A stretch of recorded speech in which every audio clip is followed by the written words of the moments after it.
Well, listen, it's great to have my old friend Liz Economy here to do this event with John, who is also an old friend. So I think we're going to have a very good evening. I just want to tell you that this book, Liz and I have both been around the block a few times, read a fair number of books in our day. As many times as you are.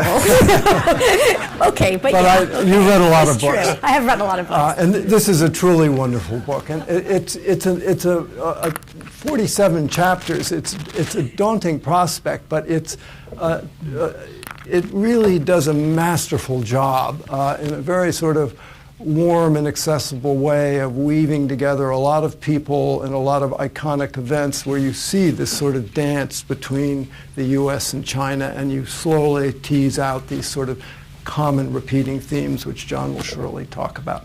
So I want to welcome you all, and John, it's great to have you here. So let's start off.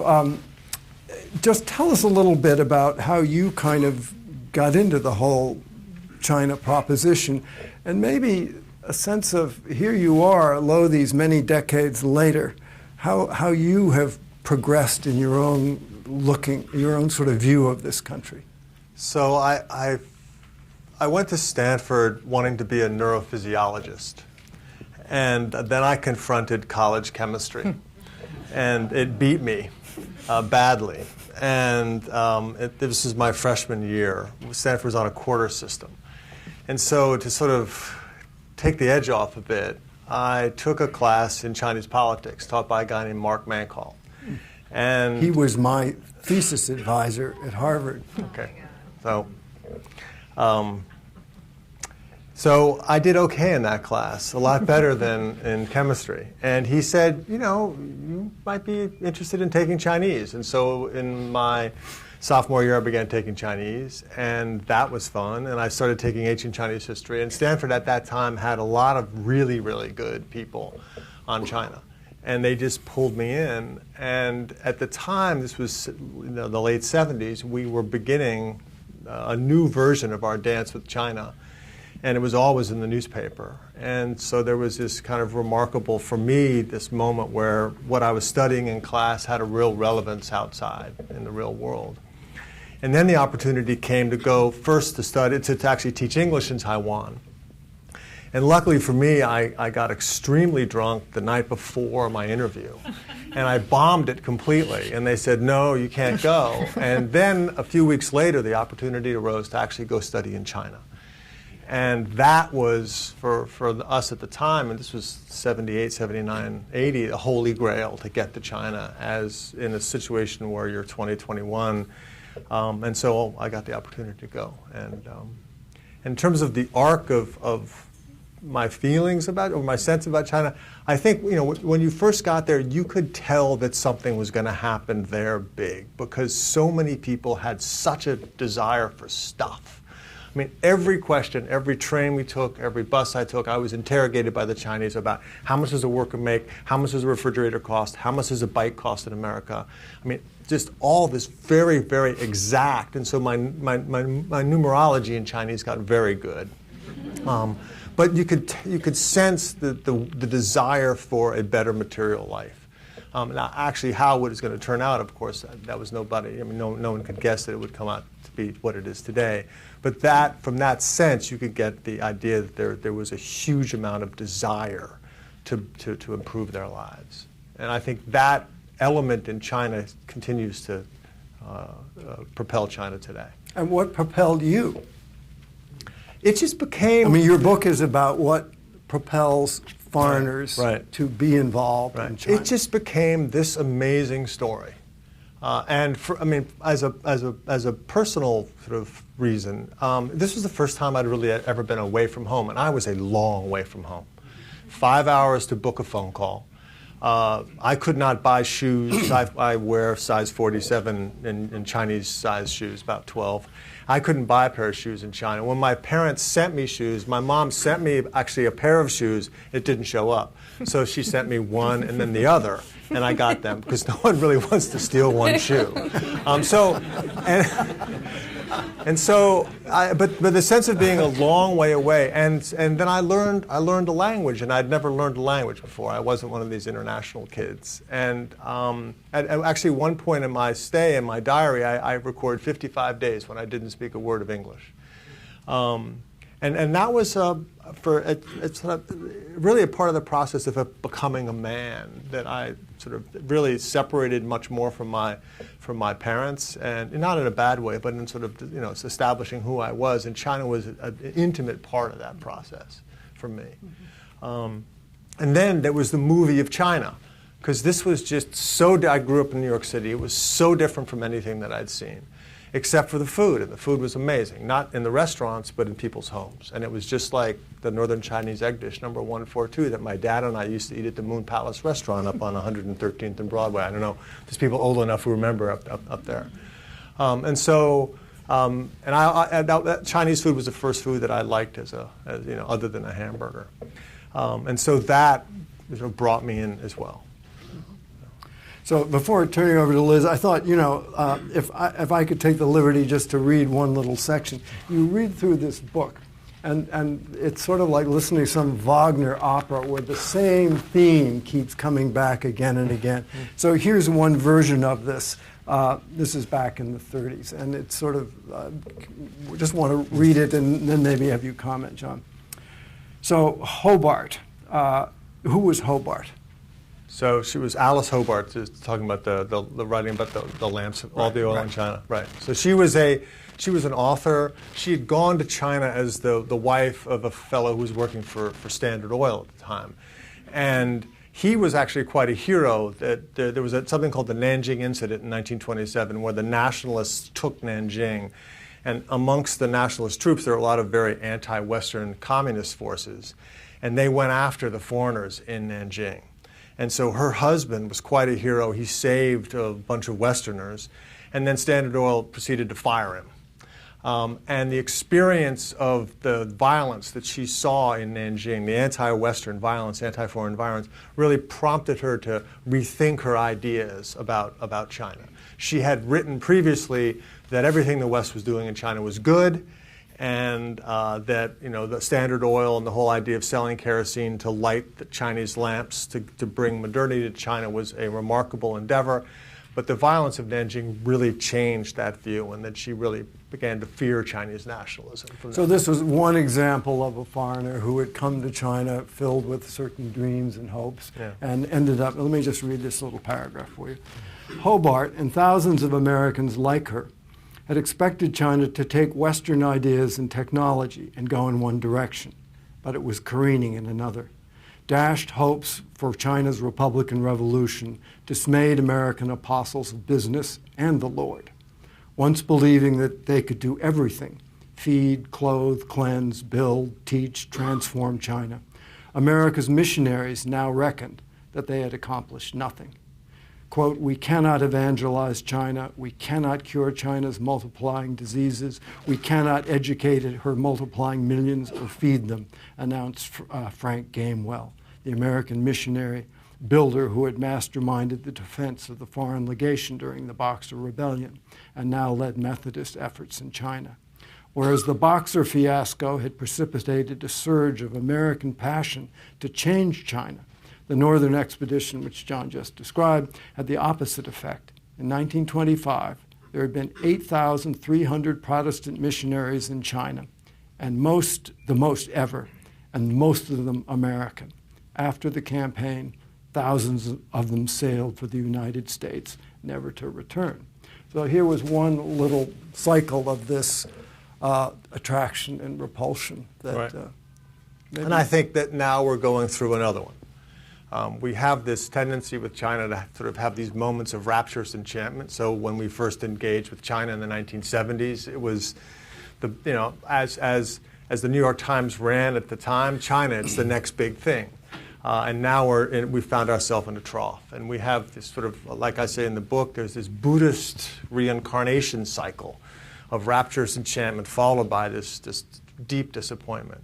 And we seem to be stuck in that. And right now, like I said, we're in this trough. And the Chinese are in a trough with us. The Chinese have these similar great expectations for America, which have always been dashed and they crash down. But then a few generations later, or even in the same generation, those expectations will rise again. So it's quite the circular relationship. You know, one of the things, I want to come back to that because I think you also look at China through the lens of sort of different perspectives, right? Those who think there can be a grand bargain and we can find an ultimate kind of harmony. Right. Those who think actually we really just need to have China do what we do and be more like the United States. Yeah. And then sort of the Kissingerian, Oriental mystique sort of way of looking at China.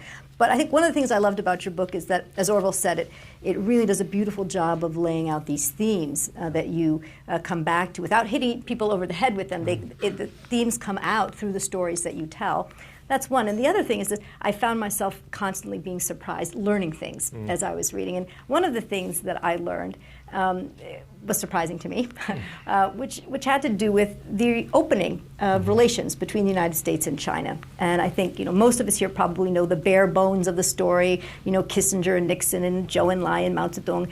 But your retelling does unearth some new information that I think is quite germane to how events unfolded afterward, and actually to the lessons that the Chinese took about the United States. Right. So maybe you could share a little bit about that story. So a couple of things I think that let's talk about some of the lessons the Chinese learned, both in the Nixon administration, but then also in the Carter administration. Ford didn't really play that big a role. The Chinese effectively were told by Kissinger and by Brzezinski that Taiwan was going to be returned to the motherland's embrace.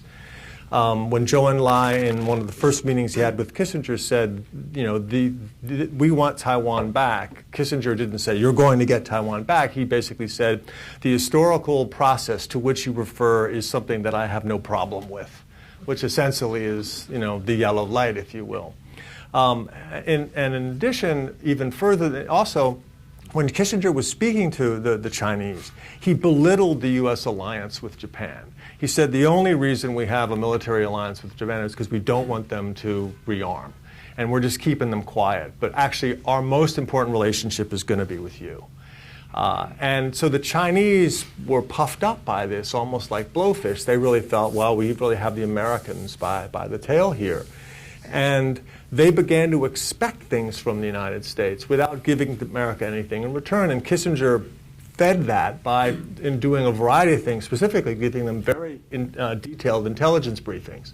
Because at the time, the Russians had a lot of troops on the border. And the Americans gave the Chinese very detailed intelligence briefings about Russian troop placements. Then they also started giving them satellite photographs, access to American raw intelligence.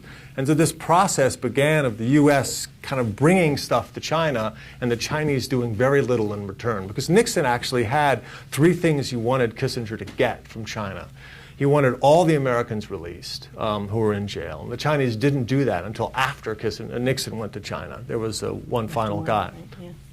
He also wanted help with North Vietnam, and the Chinese didn't really do much with that. And the third thing he wanted, which the Chinese did do, was not to let Teddy Kennedy get to China first. And the Chinese really went on that. But the first two he didn't get. And so we have this kind of this pattern was set up very early, the Americans giving things to China and promising things to China that in the end the Americans couldn't actually carry out. And finally, Carter also promised, Brzezinski also promised Taiwan to China, but then of course Congress got a hold of that and passed the Taiwan Relations Act, and the Chinese felt very hard done by. What do you think accounts, and I think this impulse to give to China somehow, right? If we give, then we're going to get. What do you think accounts for that in America today? I think that there's a couple of reasons, but sort of one, culturally, there's this sort of paternalistic American sense of being benevolent to China is something that we need to do. And that's something that's been in our DNA for a long time, that, you know, they're our little brother, they really want to become like us, and so therefore we have to go out of our way to kind of be their friend. China is America's friend, and, you know, the opposite holds true as well. But there's also, from Kissinger's perspective, some very realistic reasons why he wanted to give to China, because his goal was to take down the Soviet Union. And so in a way similar to what FDR did at Yalta, which was sort of open the door to Stalin to go into China, his goal was to beat Japan. And so in so doing, and carrying out what are, one could argue, were laudable goals, they took China and changed the arc of history in some ways, not generally necessarily to the benefit of China. So I think that there was, I mean, you know, Kissinger, both Kissinger and Brzezinski's, they were Europeanists, and they really were going after the Russians. And so in so doing, I think they justified, look, we can be extra nice to the Chinese because they're actually going to fight this war for us or help us in our competition with Russia. So I think both culturally we have this kind of where we need to be nice to China sense, but as well there's also specific things that are specific to that moment in history. Yeah. Oh, go ahead, Orville. Well, I'm very curious to know, I mean, as you describe America, of course we can be condescending, we can be presumptuous, right, we can be many things, but basically the American experience with China, at least compared to a lot of other countries, Japan, Britain, even Russia, was relatively well-intentioned. Yeah. Yeah. And the thing that sort of mystifies me today is how, and it expresses itself in different times during the cycles that you describe in your book, how do we get to the point where China still has this abiding paranoia and this idea that we are so implacably hostile? Because so many Chinese people like the United States. And so, I mean, there's a very, very powerful, and this is one of the things that I learned by having lived there for 20 years, is over the course of 4 decades, is that there is a powerful sort of bad gene in the Chinese DNA, which is very pro-American. And that, to Mao, was inimical to his revolution. And so the Korean War, other than the fact that hundreds of thousands of Chinese died in the Korean War was the best thing that ever happened to Mao Zedong, because it could allowed him to turn America, a nation which had saved China's bacon clearly during the World War II, finally into an enemy. And they've been struggling, you know, they continue to attempt to do that because it's a huge problem for them, because so many of them, as you know, Chinese officials are schizophrenic, right?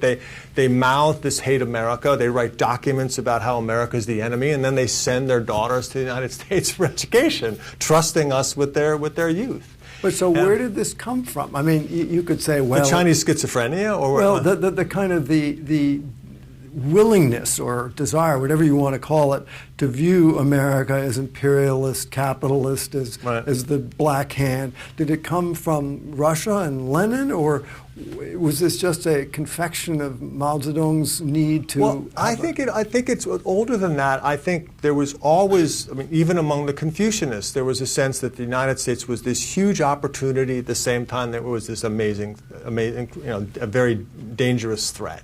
And in the 1870s, they sent the Chinese educational mission of their boys. They sent hundreds of Chinese boys to America, you know, to be students. And when the boys started to become American, the Confucian minders were shocked that this was happening, because they were there for military education and scientific education in order to bring back the height of Western civilization, to help China basically fight off the British.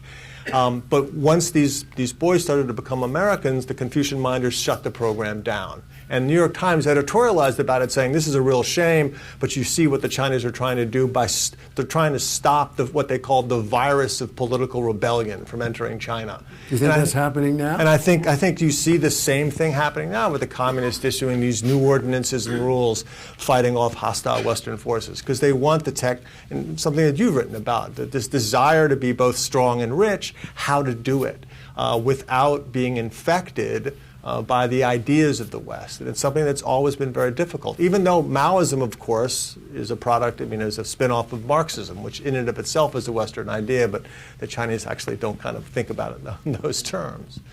So I think the Chinese have always been, like we have with them, because we're benevolent to them. But at the same time, there's also a deep racist, anti-Chinese thing as part of our history. So we're schizophrenic about it, similar to they are too, as they are as well. So if we're in a trough now, if we're in one of these Yeah. periods, Xi Jinping kind of like a Mao Zedong and worried about the sort of influence of the West inside China, how do we get out of that trough? Is that something that we have power to do, or is it something that has to come from China, within China?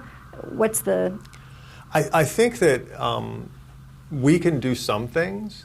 I think that adopting a far more transactional perspective on the relationship, not expecting significant change from China, kind of ending for hopefully the next generation this bet that if we're nice to China, it's going to become like us, and being very self-interested and playing to win, actually, would allow the Chinese to look at us as a far more predictable sort of partner and competitor than we've been. And I think that one of the difficult things is our unpredictability, because we get very emotional about it. The Chinese don't do And something. we elect a guy like Trump. I mean, Right. we just let's suddenly make a deal, change. Yeah. right? And we do this every 4 years or 8 years or whatever. I mean, that's going to be no one can or guess what Donald Trump is going to do, but that's going to be a huge challenge: is how he deals with China and how China deals with him. So. But what about inside China, though? Do you see any forces for change that would be able to take advantage of a new American approach? That's a really good question. I think that over time, yes, but for the time being, no. I think China's in this, not a cultural revolution moment, but it's in a moment where there's not a lot of openings for sort of new endeavors on our part. And I think that the United States should just calculate that that's not going to change for the time being, and pursue its interests basically as sort of coldly as possible. We spent the last 5 years living in China, and the clampdown on free thought is just extraordinary. I mean, even amongst historians, it's just, no one can publish good stuff. I had a lot of historian friends sort of plying me with their research because they couldn't get it published in China. A lot of the hate America stuff about the anti-American campaigns came from original research being done by Chinese in the archives, which they basically had been emboldened to do, and then the clampdown came and they can't publish. So I think it's a very difficult time in China in terms of thinking and free thought for the time being. But I also think that you cannot sort of put this genie back in the bottle. The virus of political rebellion will get out. The question is when. But I don't think we can bank on it happening next week. So, we're jumping way ahead here to conclusions about, all right, where are we now? Not how did we get there, which this book recounts. So if we are at a situation, as you've started to describe here, what is the best posture for America? Is it one of firmness and saying, I'm sorry, we don't do things this way, you don't build islands in disputed territories, you don't do this, you don't do that? Or do we just sort of back off and take a hands-off approach and just say, we'll let this fire run its course? Luckily, I've never really been involved in policy formation. But if you're giving me the opportunity to kind of bloviate. I'm begging you. That's all Orville and I do, bloviate, so welcome to our world. I think that, so let's talk about the South China. I think the more dangerous thing is North Korea. And I think the first thing you don't do is you don't outsource your North Korea policy to China for like 16 years, which is what 3 and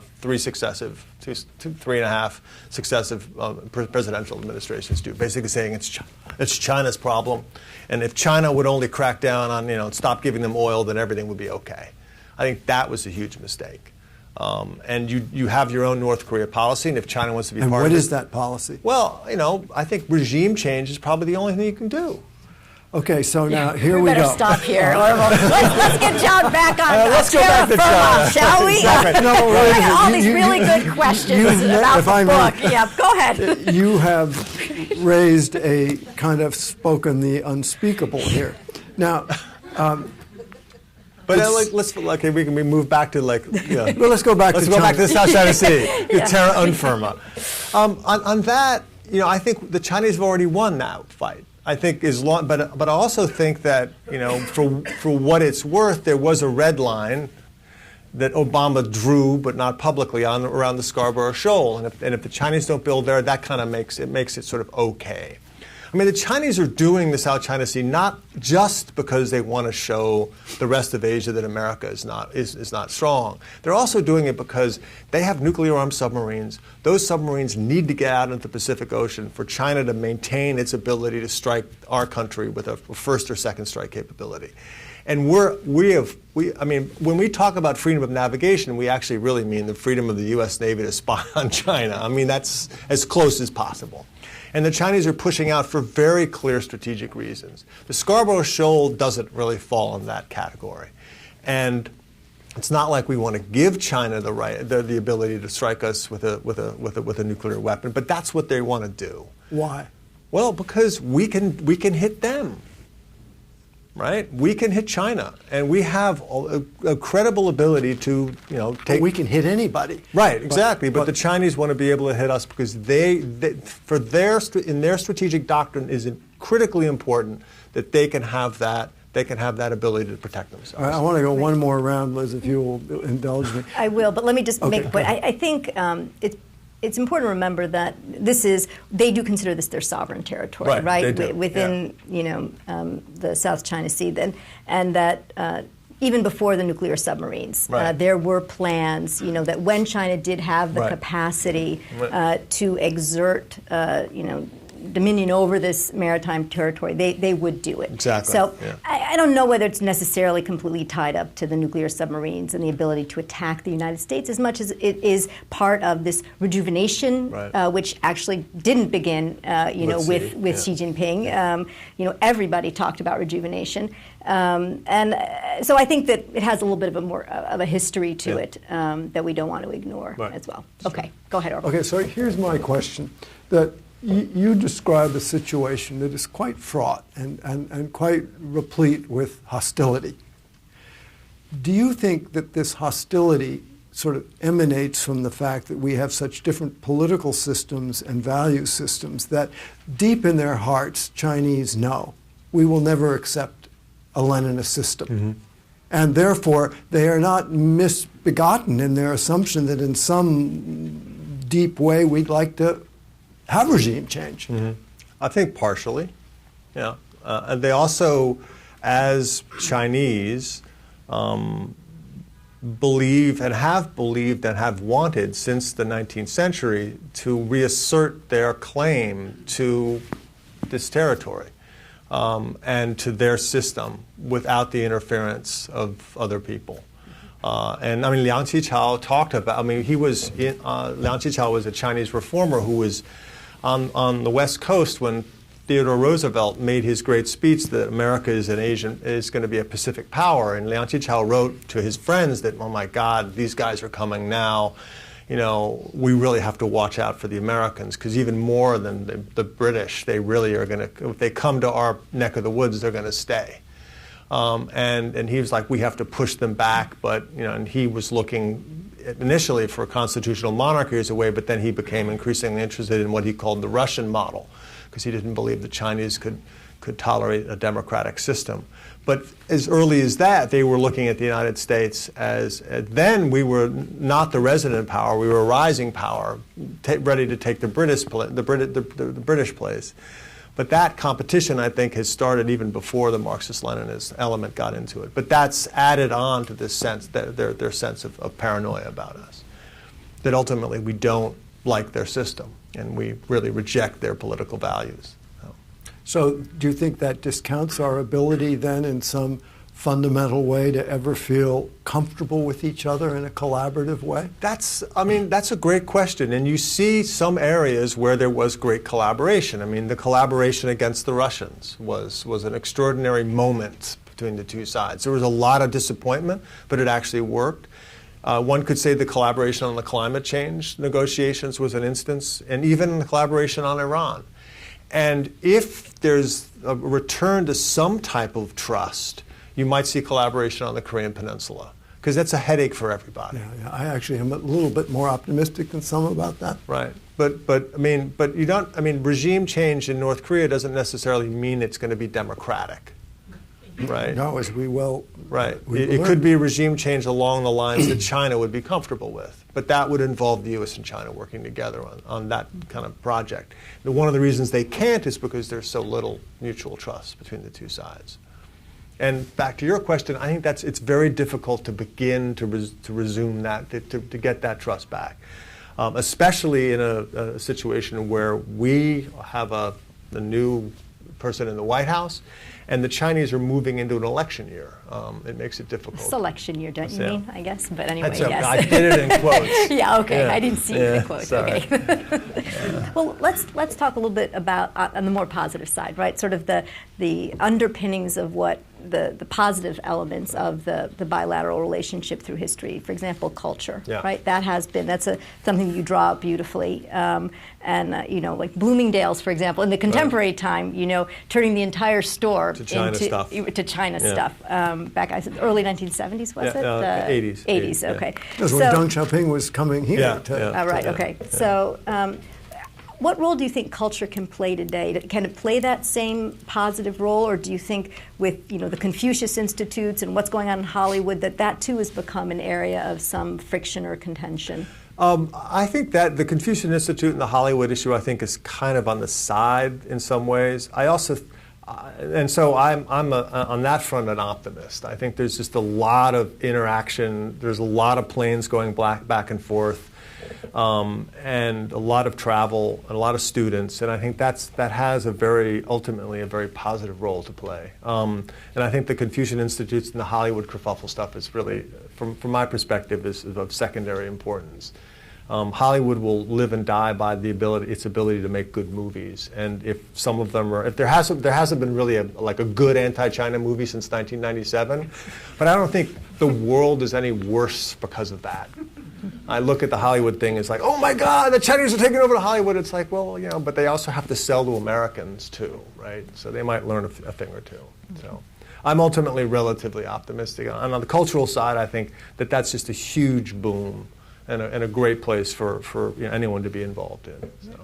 And trade and business, as this book documents so well, also has been one of the fundamental underpinnings of the relationship very clearly. Yeah. And today we see maybe there's a little bit more strain in that area as well. Yeah, but there's also, you have Trump coming, on the campaign trail saying we're going to slap tariffs on it, and then realizing as he approaches the White House that if you do that, then you kind of kiss Boeing goodbye, and maybe Apple too, and they're pretty important in the United States. And so this type of campaign trail versus reality is something that's going to hit the Trump administration. And you also look at areas, and for example, in terms of the Chinese renminbi, the devaluation of the yuan, the dollar is strengthening. It's not so much that the Chinese are devaluing right now; it's that the dollar is going up, and so to call China a currency manipulator when your money's going up is a little rich. And yet he's pledged to do it. He's pledged to do it, but he's also pledged to slap tariffs on them, and he's also a New York deal maker. So I know this is going to be an interesting tension between the deal making and the animosity. Yeah. You quote that famous Nixon quote that China's too big to be allowed to nurture its fantasies, cherish its hates, and threaten its neighbors. Yeah. That was in early 70s. Yeah. Do you think you think if Nixon were alive today, he would make the same statement? Yes. And I think actually he was a fascinating guy. In one of his last interviews with William Safar of the New York Times, he worried that America was creating a Frankenstein in its relations with China. And I think this is just guesswork, but he would be very pro sort of an aggressive engagement with China, of trying to at any forum trying to deal with China in sort of the most blunt way possible. And John, what do you think? I mean, the common wisdom has been more business, more trade, more students going back and forth, more NGOs, more ballets, more think tanks, the whole 9 yards, and slowly we will converge. Do you think we are still converging? Do you think that dream of convergence is still alive, or do you think we're diverging? I think that we are in, like I said, a trough where we're diverging. But I think that ultimately, actually, I'm quite optimistic of that there will be a converging again. We're going to get back into a period of rapturous enchantment at a certain point. And I'm relative, and it's a little ridiculous right now when things are actually relatively bad. But from my Chinese friends, I've spent a lot of time in China. There is a great desire for a better country, and I was there in the 90s and early 2000s when sort of social trust and the way people treated each other and sort of this post-communist disease of a lack of values was really incredibly bad. But you see it beginning to change. And you see it beginning to change partially because of economics. With the growth of the service industry, I have to clean your shirts as a dry cleaner on a regular basis. I can't just screw you over one business deal and make a lot of money. And that sort of the necessity of having a service economy is having a great effect on actually people finally becoming trustworthy in their business deals. And from that, it's bleeding into having a trustworthy society, having a predictable society. And I think those desires over time will force, as the Chinese people have done, will force the country to change. Now, how it's going to become, who knows? But I think ultimately a convergence not with our system, but with our values is something that we can see in the future. And the Chinese also have an enormous amount of respect for American values and American education, just like we have enormous respect for Chinese education, as we all read with the great book by Amy Chua, The Tiger Mom, even though she was Filipino Chinese, but who cares? But that said, I think that I'm relatively optimistic. Now, perhaps I've been brainwashed by my wife, who's Chinese, and so my ideological we are all married to Chinese. That's right. It's very strange. Right. Well, my husband's Chinese American, actually, but yes. Right. But I actually have a deep optimism for the future of the relationship. I think this is a difficult time now, for sure, but at the end, the relationship, much more important than the big banks and Wall Street, is too big to fail. One of the things you say toward the end of your book is that there's been this sort of common theme that we just don't get China, right? And Henry Kissinger had that. Wang Qishan said it. Americans don't understand China. Do you think we don't understand China? That's a significant impediment to the relationship? No, I don't. I think that that the people who do China policy, for example, in the State Department, I think they get China. I don't think especially now, I think there was this belief that this bet we're going to make on China that it's going to become just like us is going to be played out really quickly. All you have to do is be nice to them and everything's going to be okay. That's gone. And I think there's a much more realist view of it. This is going to take a long time, but we just have to keep on engaging. When we need to, we have to contain, and no more kind of freebies.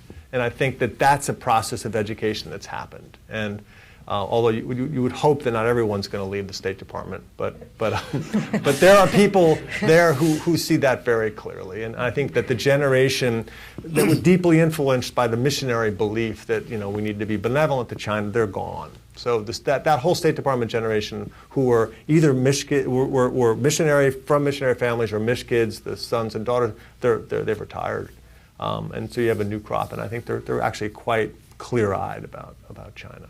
And a lot of the book toward the end, in the sort of the second half after the opening, focuses on how the U.S. understands China. Right. How about how the Chinese understand the United States? Is there that same, do they have those same differences, those same sort of strains of thinking, those that want a better relationship and believe it can happen, those that think it can never happen? How are they understanding? Do they get the United States? So there's a lot of, one of the problems with China is that there's just the information about America, even though there's a lot of information, it's just, it can be highly censored. And so people can believe things that just really aren't true. And one example is the Korean War was started by South Korea. That's in Chinese textbooks. I have actually, my son and I were reading one together, and there's like an 8th grade textbook that said that when the South Koreans and the Americans started this war, we defended ourselves. And so there's just a lot of fake news, if you will, in China about the relationship. But that said, like with Chinese feelings about Japan, which are much more textured than we seem to understand, the feelings about the United States have been informed by personal visits, relatives. A lot of people have immigrated and come back, and that I think has affected the view, and it's become much more textured. On an official level, they purposely don't understand us because back into this, they're paranoid, right? They're in this paranoid crouch these days, and they need to find us and look at us as an enemy. But so, John, if in fact, things have in significant ways changed, and I think you're right about that. You go to China, the level of kind of brilliance among the young generation, I mean, there's a lot of creativity, a lot of energy. Yeah. So how do you explain that on the one hand, you do have this very dynamic society, on the other hand, you have this rather retrograde political system that sits on top of it? How do those things fit together, and what's the ultimate interaction going to be? Well, that's why the movie is so great, because you really don't know what's going to happen at the end. But the party is there because the party also has been, to the extent that they needed to be, has been responsive to this. And yes, the party's not undertaking SOE reform, but at the same time, the party is involved in encouraging a lot of startups in many cities across the country. And so there's a lot of innovation happening, despite the fact that you have this sclerotic sort of state-owned sector with this ballooning debt. You also have this very vibrant private sector, which is not like happening in with no relation to the party. The party is deeply involved in that as well. We have these enterprise zones where the party is actually raising capital or giving out sort of startup loans to companies that are doing actually really they're real companies, and so it's the party's ability to kind of straddle these worlds. I think is actually extraordinary. It's the reason why it's still in power. I mean, there is a whole school of scholarship that looks at this sort of flexible authoritarianism, as adaptive authoritarianism. Do you think that you've described certain successes? Do you think it has the ability to keep on adapting and flexing to become a durable countermodel to some of the verities that we think rule the world? In 1989, everyone thought that China was going to collapse, and it didn't. Right? The great line that one journalist talked about Li Peng, he said he has 1 foot on a banana peel and one foot in the grave, and he stayed on, and he's doing just fine even though he's retired, and so the system is still around, and so perhaps they will continue to kind of to square this circle, but they will do so only if they allow more and more voices and a more pluralistic society. Well, I've been hearing that for decades. Right, but it's true. But in terms of economic agency, people have much more agency than they had 15, 20 years ago. Right. And as that process happens and as it's pushed forward, there will be political changes. I think it's inevitable. It's just not on your timeline.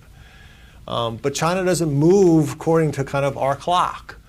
And I think that ultimately it will, right?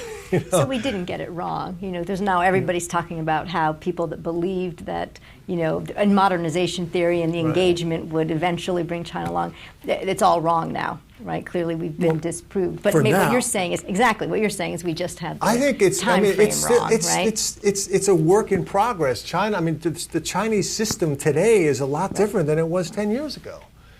John, in some ways, this is a work in progress. This has been going on for a long time, the kind of reaction, counter-reaction, and that's why I'm a little surprised by your conclusion, because it seems to me it's kind of going in circles. Yeah, it is changing, but you're also describing it in some sort of Hegelian sense as moving, ineluctably forward into history in some positive way towards something. But what is that something?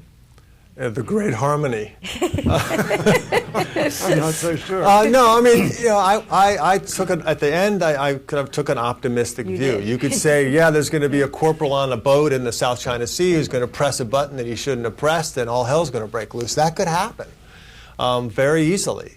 But I also think that there's a lot of pressure on the relationship not to take it off the rails, because I think both sides, no matter their disappointment or paranoia, understand that the other is really important to the future, their future and the future. There's sort of a U.S.-China version of mutual assured destruction we have with them that militates in some ways against it going completely off the rails. I could be wrong. I mean, which is part. I mean, I've been wrong all my life, basically. Being a journalist, that's what we do. We traffic in being wrong.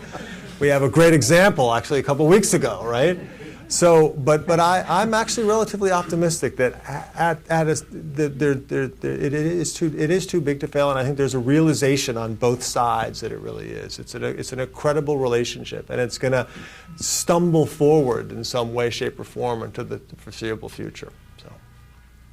So you're not too discouraged by the sort of the crackdown that you would describe? Totally discouraged by it. Yeah, I mean, I have friends who are in jail. I mean, these guys are bastards. Fit in the grand trajectory of because progress? Things go. I mean, you have 2 steps forward before you 1 step back. I mean, it's part of their whoop and weave of trying to muddle through. And I mean, the SOE reform is dead for the time being, and Xi is acting like a Maoist. And I mean, it's not very good news. But at the same time, I also know a lot of Chinese people, and I see them kind of just nose to the grindstone, moving forward, wanting a better country. And I think that, and especially even the younger generation, those people are very impressive. So I have some optimism about it. Liz, I think, I was just thinking, Tom, it's not a question, just a thought that I don't know whether Tom Gold at Berkeley, had the idea originally, but he does talk about this sort of, fang and shou, this sort of opening and this closing, the tightening and the loosening, and it seems to me that fits in well with what you're describing, in China, that the impulses will come back again. They're still there, right? Well, the reason why they're cracking down is because there's so much pressure to change. Right? I mean, it's not because everyone's like saying, hey, cool, you guys are great. No, it's because there's a lot of pressure for change. And you see it, I mean, Weibo was great, and then it kind of died, and now everyone's on WeChat, and people are sending stuff out on WeChat, and there's just a lot of information moving around society. And so because of this pressure, it's not that the party's making up its paranoia. It is right to be paranoid because people want a better country. They want a freer country. I think that's very clear. Okay, final question from me. Do you think China will evolve peacefully, or do you think there's going to be some great tectonic orogeny and the earth will open? I have no idea. All I know is that I often go to bed at night thinking that tomorrow is going to be the same as yesterday, and one day it's not going to be. And I think that that's a potential fate that China could have. One of the good things I think that's happening in China is that in '89, nobody had anything in China, right? And so people could have a revolution because they didn't have anything to lose. Now, in the urban areas in China, everybody owns an apartment. They all have stuff, and they don't want to lose it. And I think that militates against an explosion, and it pushes people more towards a desire for an evolutionary change, which I think would be better for them, and definitely for the world. Well, we could continue probably till tomorrow morning, but I'm sure you all have a lot of questions. So please make your questions brief and identify yourself, and wait for the microphone because this is being webcast. So let's see, let's start with you, and then we'll go to you and then to you.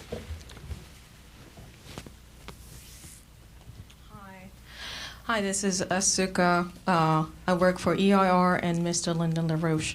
And I agree with the speaker that, China have gone through huge transitions over the past, especially 10 years, and things are changing much rapidly. A lot of people are getting into middle class and so forth. It's very difficult to assess the situation for people who are in the United States, I think. But my question is, how do you see potential collaboration now was new administration in China, because I know Trump called up, Xi Jinping and asked for, basically talked about win-win cooperation. So that's one question. Let's do that one question because there are a lot of people to ask. So let's let John answer. Thank you. I think it's a really open question exactly what Trump is going to do with China or what China is going to do with Trump. I think that China has begun to sound very statesman-like. So in the last couple of weeks, you have Xi Jinping saying that globalization is not such a bad idea, and you also have the China in their phone call, basically Xi arguing against the United States leaving the climate accord and saying that climate change is a real problem. So the Chinese are positioning themselves as the adult in the relationship. And I think that could be a potential sort of way for them to get a lot of international more international respect by using the issues in Washington as a way to sort of gain a lot of benefits from the relationship. And I think that's something to watch. People have this idea that he's going to test the United States very quickly by doing something bold to test Trump. And I think that actually he might play it more safely and actually look statesmanlike, which would be greatly to China's benefit. He could lead rather than just react. Right, exactly, which is something that is okay, so the young woman right back there. Hi, my name is Linda Vu. I work with Schiller Institute and also LaRouche PAC. In 1995, our Schiller Institute had presented something called the New Silk Road to China as a program of world economic development. And in 2014, Xi Jinping has taken this up and has now created a whole new world paradigm with over 100 nations involved with the New Silk Road project, which is taking the old Silk Road routes of silk trading, porcelain, books, print, you name it, to now a modern system of high-speed rail, space exploration, fission research.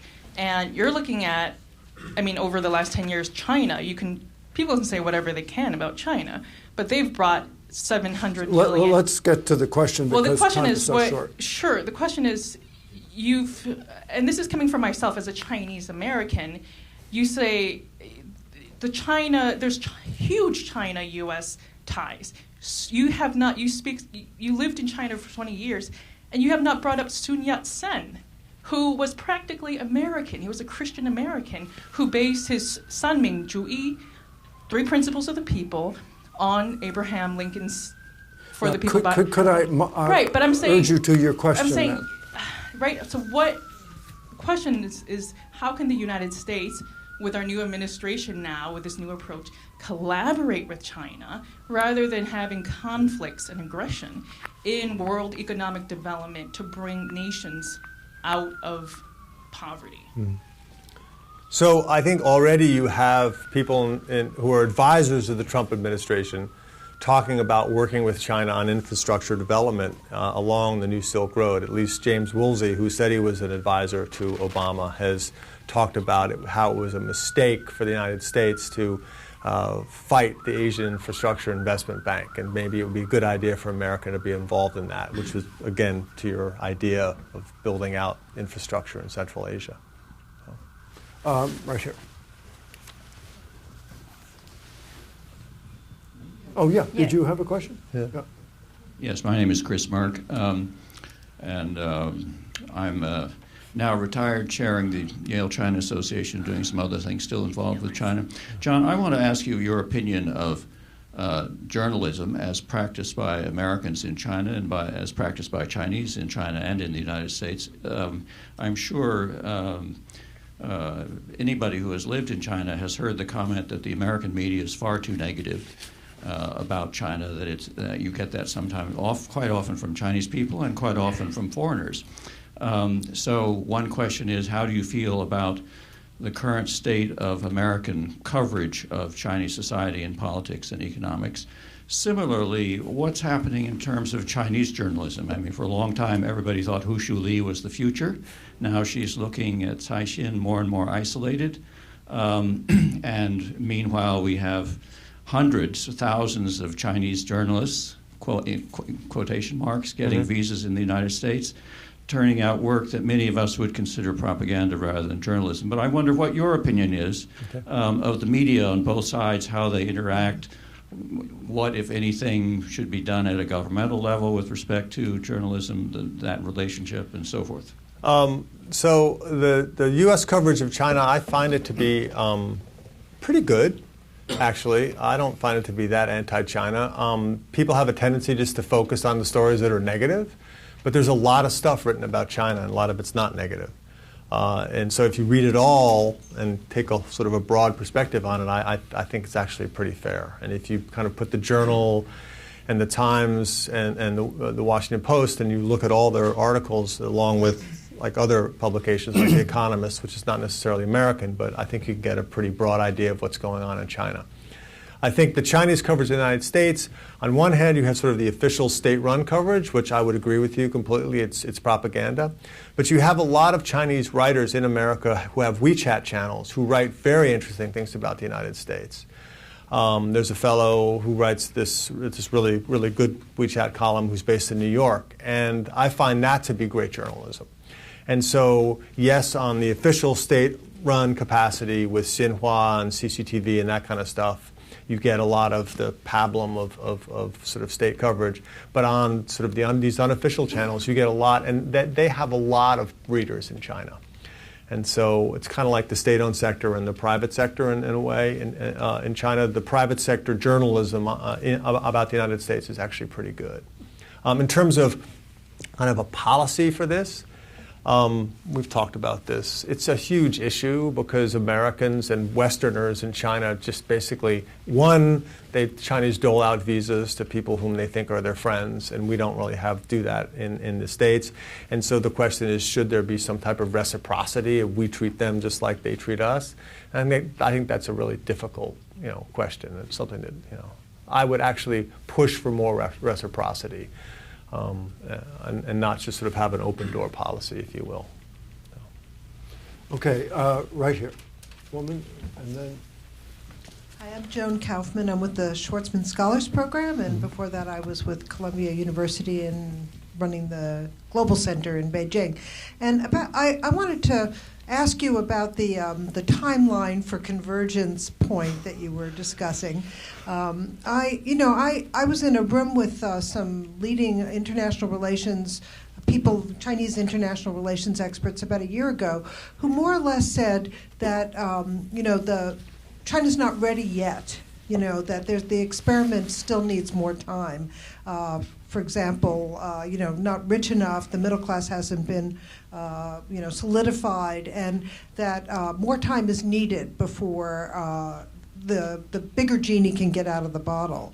So controlling the smaller genie, keeping the genie in the bottle in the short term by suppressing civil society and press and everything else, and the human rights lawyers is a way to, and avoiding a color revolution or a Hong Kong umbrella movement is a way to get there. That this benign dictatorship is actually in the interests of society and the larger experiment going forward. So I just like to, and you've got Rod McFarquhar who talks about the fear of chaos in China after the Cultural Revolution. So I'm just interested to hear what you think about that. Do you think there is potentially the timeline for convergence is in the future? And I mean, I've heard the same argument, probably from the same people.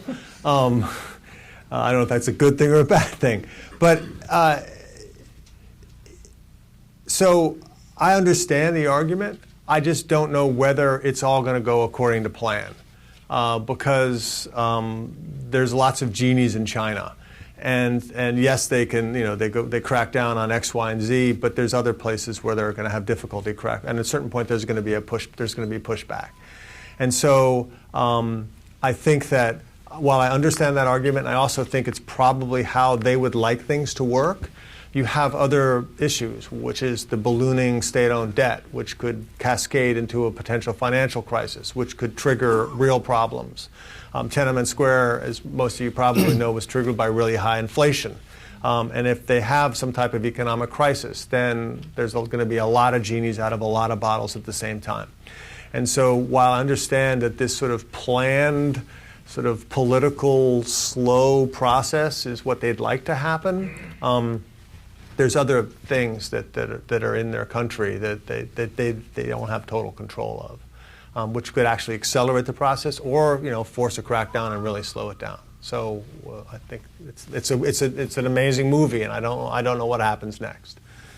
This woman mentioned Sun Yat-sen, and he had a plan back in, after 1911, where he thought, well, we'd have 6 years, and then I think he thought maybe 9 years of political tutelage, we'd get the country ready, then we'd go to constitutional government. Well, it's been a century. Yeah. So you could say that, and Hu Shi, the great liberal thinker in the 20s, said the only way to have democracy is to have democracy. Right. So you could wait and wait and wait, and I don't think any country is ever ready to make precipitous changes. Yeah. Okay, let's see. Let's do here, here, and then there. So. Thank you, Dan Rosen, the Rhodium Group. Good to see you, John. Hi. You've looked back over a couple hundred years of history, and you found recurring patterns that keep expressing themselves. Do you think, have you identified anything that's novel about the current moment that represents a break from the fundamental environmental conditions around us both that gave rise to that recurring cycle in the past that is different today? For example, until 10 or 15 years ago, China was never dependent on resources from all over the planet. It was capable of self-reliance. Right. It's no longer fundamentally possible. So that's one example. Maybe some other things or themes that meet that criteria.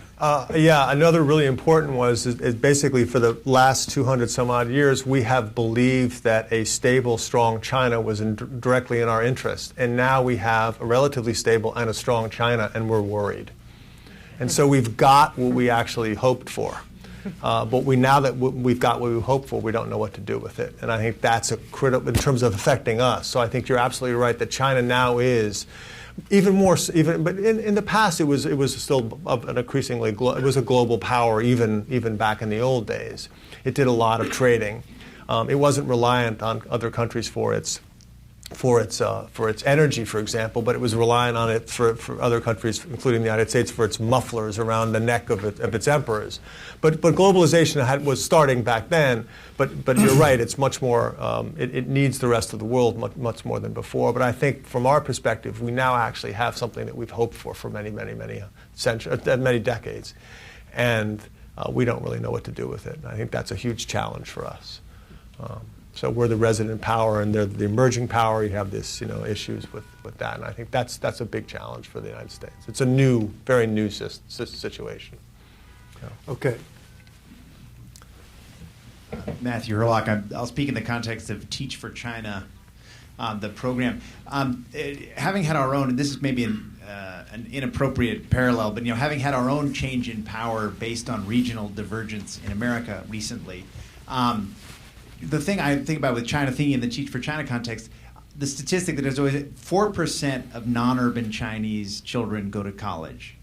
That's a dramatic divergence from obviously the urban product. And so there has to be significant regional separation. Yeah.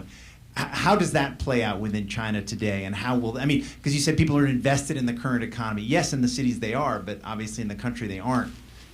Are there signs of where that might go, and if so, what would your thoughts be on that? That's a great question, and the Chinese have a long and very troubled history with rural rebellion, and so I don't know whether it's going to go into that direction. But you see the gap between rich and poor widening in China, and the government spending billions and billions and billions of yuan to try to narrow the gap and failing.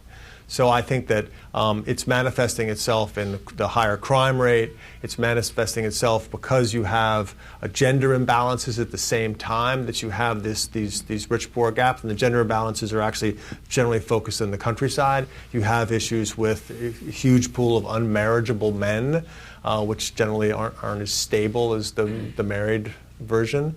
So these issues, I think, are bubbling under the surface. And that sort of gets back to a broader question that as Americans, one of the things actually we don't really get about China is how many problems it has. We think we're shit out of luck, but the Chinese have a lot of difficulties too, as Liz wrote in her great book, The River Runs Black, on environmental issues. So I think that's sort of a broader problem. Okay, let's see, gentleman, right? Yeah. Hello, I'm Daniel Brook. I'm a journalist and author who's reported from China for publications including Harper's Monthly and Slate. I wanted to ask you, John, about Americans' proselytization impulse, let's call it. You began with the great quote from the wife of the Standard Oil executive who was shocked to realize, maybe they don't want our goods as much as we're trying to sell them. This goes back all the way to the beginning when the British are first trying to sell manufactured goods to China. You also have the Boxer Rebellion against the proselytization of Christianity. Yeah. And then ironically, you say in the 70s when no Americans are trying to sell Chinese people refrigerators, all of a sudden they were very interested in buying them. Today, there are very few missionaries in China, but there are mass conversions to Christianity. I'm wondering if this has lessons for our democratization, proselytization. Are there ways to push democracy in maybe a subtler way without getting that kind of reactive impulse against it? Yeah, that's a really good question. I think that there's a lot that happens in China. Actually, I would go back to, I think there's lots of missionaries in China, actually, today. A lot, in fact. I would probably estimate there's almost as many as there were in the 1920s. But most of them are teaching English, but work on the side as missionaries. And that's been a hugely successful, from their perspective. And evangelical Christianity is a very kind of popular thing in some Chinese regions. But in terms of proselytizing democracy in China, I think that's a very difficult thing to do as an official kind of U.S. policy or program. Universities in America can't even open up American study centers in China because they're so paranoid about American influence, whereas the Confucian Institutes are open to any campus that would have them. So there's some great difficulties in doing that. The Chinese are exceedingly paranoid. That said, I think the U.S. government could do other things, like, in the 1950s, a Chinese woman by the name of Jade Snow Wong wrote a very, very wonderful autobiography about her life as an American. And at the time, the U.S. had a governmental translation service that translated the book into Chinese and into actually many Asian languages, and sold, basically, actually distributed around Asia. And I think the U.S. government is not involved in that type of business anymore, sort of selling the American story. And I think that's to our detriment in some ways. But NGOs sort of take up some of that slack, and yet they too are now in a state of ambiguity. Right. So the Chinese basically, now they see the United States not doing that kind of stuff. The VOA broadcasts are cut back, and the NGOs, so they go after the NGOs. So we're in a very bad space with China in terms of their acceptance or their openness to. From the Chinese government, not from the Chinese people, for their openness to the ideas that the U.S. might want to sell. So it's a difficult thing. And using the internet is very hard as well, because China's internet is really well developed. They don't need to jump over the firewall, because there's just so much cool stuff in China. So the question is, how do you get into the firewall without being at the front, an American front? It's very difficult. Okay, way in the back in the middle, a young man. Yeah, right behind. Yeah. Hi, my name is Zach Dykewald. I write for St. Martin's Press. Sort of piggybacking on that last answer, I was wondering how you understand the perception of opportunity in the past and now, how that has evolved. A lot of China's perception of America was as this land of opportunity over the years, and now there's a bit more parity between China and America. And I was wondering how, you said you have interactions with young people in China, how you see that perception of opportunity evolving between the U.S. and China. That's a great question. So I know a few of my classmates immigrated to the United States right after 1989, or some were here during '89, and they stayed. And in the first few years of the '90s, their friends would write about them, even come visit them, and they really looked up to them. Like, wow, you made it to America, you hit the gold mine. And over the course of the last couple of decades, that attitude towards the folks that basically sort of put roots down in the United States has changed. Of like, you're living in America, all you have is that little house, just one car. You didn't really make it. We made it big in China. And because of the real estate boom, a lot of my classmates made a lot of money, serious money. And so and now what they respect about the ones who stayed in America is that in one case, there's one of my classmates who's an evangelical Christian.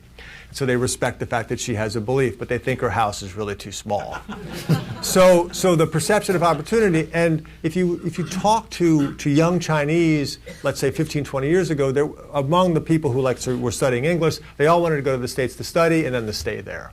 But now many of the people who come here, not all of them, because actually most of them still stay, but many of them actually want to go back, still want to go back to China, because the sense of if you have a startup idea, the ability to grab onto some capital is actually higher in China than it is in the States right now. But John, they can also be on both sides of the fence Right. now. Yeah. So they can have that nice American passport Right. and the nice And- startup right. in China. Right. So Right. they don't have to decide. Yeah. Okay, let's see. Right here, and then I think right here, and then I think we're going to end. Hi, Tom Doctoroff. I'm just wondering whether you think Chinese and American people like each other or don't, and if so, why or why not? I think they do like each other. Their brains have been full of American stuff. Even during the darkest days of the Cultural Revolution, they had access to On the Road by Jack Kerouac. They were really nutty about Elvis Presley, who they called the King of Cats. In the early 50s in Shanghai, the mayor of Shanghai had to basically write a circular to Beijing saying, "Don't stop showing American movies in my city because I'm going to have a revolution." So, and that sort of love of American culture, if you will, and that's rubbed off onto a real, when you tell a Chinese person that you're from America, they give you the thumbs up still. Even though they say, well, your government is always humiliating us, you're containing us, but the sense that the Chinese have that Americans are generally good people is very strong. And I think from the U.S. perspective, we've always had also a love-hate relationship with Chinese people in the United States. And as far back as in the 1800s, we looked at Chinese as sort of supermen. They were the great workers. And so the California Workingmen's Party was founded by the Irish immigrants because they were against Chinese labor, not because the Chinese were sort of the yellow peril. The Chinese worked harder than the Irish miners did. And they didn't drink. And they also didn't have families that they needed to support, but they outcompeted the white. And so there's been that sense of our view of the Chinese as being better than us. And that bled into the whole idea of the model minority views that we had started in the 1960s and have continued today with the Amy Chua stuff with the Tiger Mom. So there's a great deal of respect that we have for the industriousness and the ability of the Chinese to become, in many ways, sort of better Americans than the Anglo groups have become.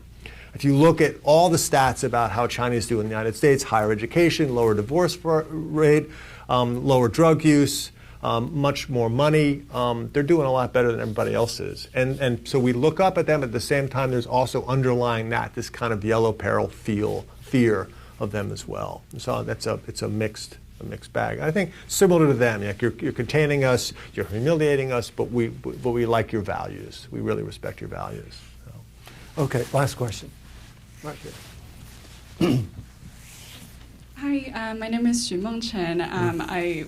I went to Oberlin, which was very notoriously involved in the Boxer Rebellion. Yeah. Because we sent a lot of missionaries there as well. But My question is kind of going back to Chinese journalism, and since you brought up WeChat, and there has been a great number of self-journalists who run these like public accounts and write great articles. And do you think their influence will rise in a kind of Foucauldian way, like spread their influence across Chinese population and kind of as a counterforce against propaganda and influence more people? Or do you think, since the way that WeChat runs is that you kind of get information within your own social circle, so like you kind of add like people in Yochar and like add public accounts that way? And do you think people will actually be kind of like being wrapped up in their own opinion circles, just like bowling how alone, just like how Americans were like in the past election? So. I think that the WeChat posts have an ability to metastasize out of these small groups. But I think what's going to happen, the next round of crackdowns will be on these independent journalists. So that's inevitable that's going to be shut off. But then something else will pop up again, probably in a new form of technology. Just like they cracked down on Weibo and WeChat popped up. It was more limited, but actually even those posts, there's thousands and thousands of people reading them. This guy, Jiazhang Zhanyou, this very good WeChat channel guy, is read by tens of thousands of people, and his posts are repeated. So my sense is like ultimately they're going to crack down on him and lots of people like him, but then something else will pop up because there is that desire for free flow of information.